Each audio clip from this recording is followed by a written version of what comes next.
been very effective. And I do have to say, you know, because you're wearing a gi, I highly suggest just learn how to use that gi to your advantage.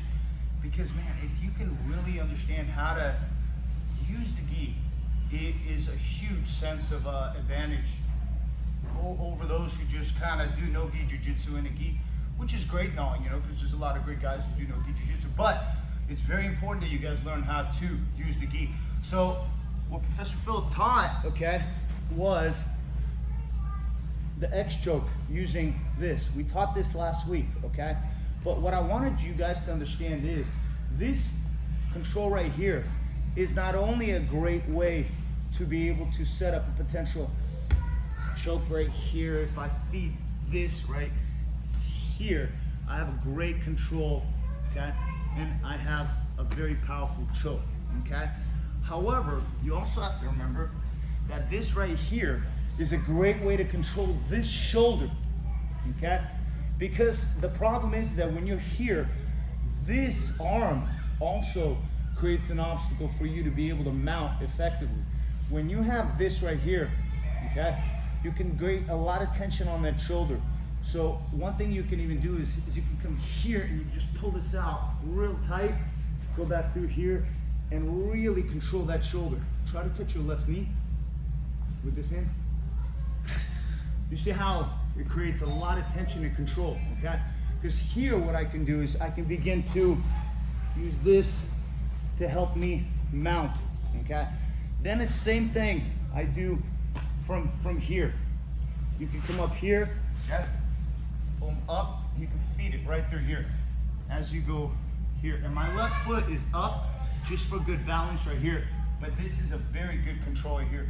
My right hand is on his left carotid as I tilt my head here, okay?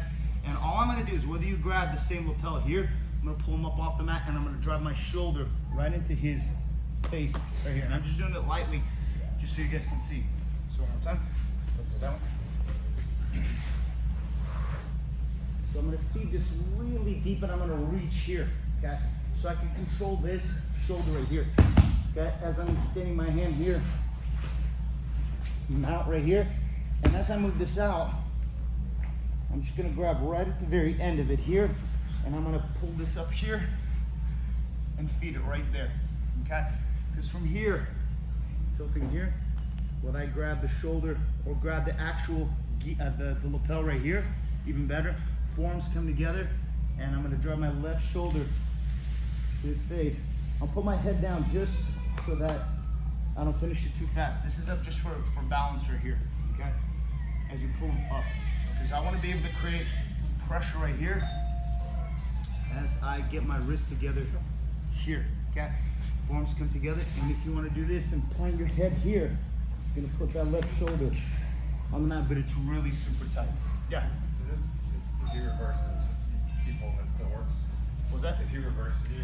Yes, it's a good push, because you can do this from the guard, okay? So I have this right here. So let's say I'm here, okay? And let's say for whatever reason he reverses me here.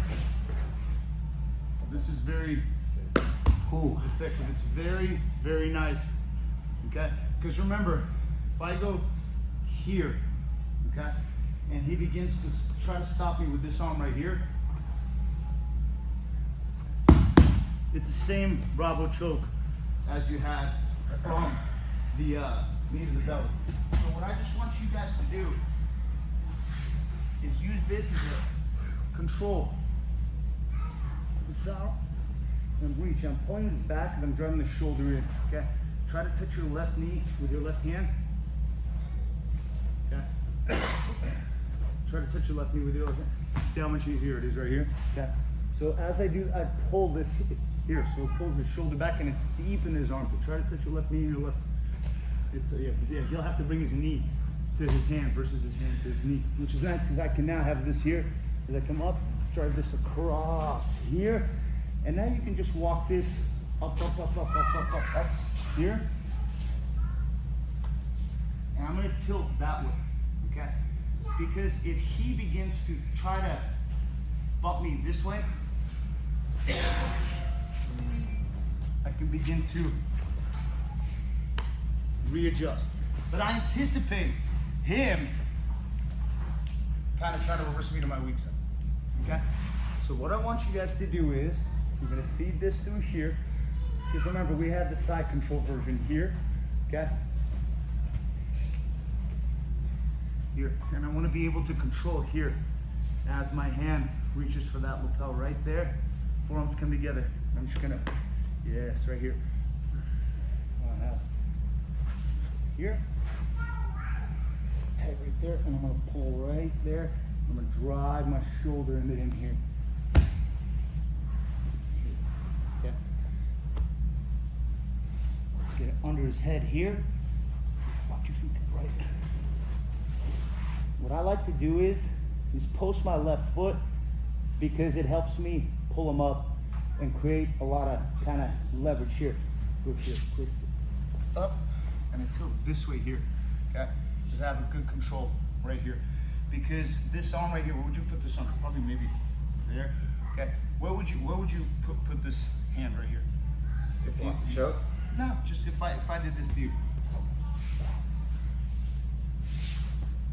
So if he's messing with your leg, you have this right here. We just need to, you can pull this up, and now you just drive that left forearm and your left shoulder in, okay? If he's trying to bump you, okay? You potentially have an S mount right here, okay? But as you post this up to switch, here, okay? You can post your head and then plant your shoulder on his forehead, and it's a very tight choke. Okay, let's try it. 1, 2, 3.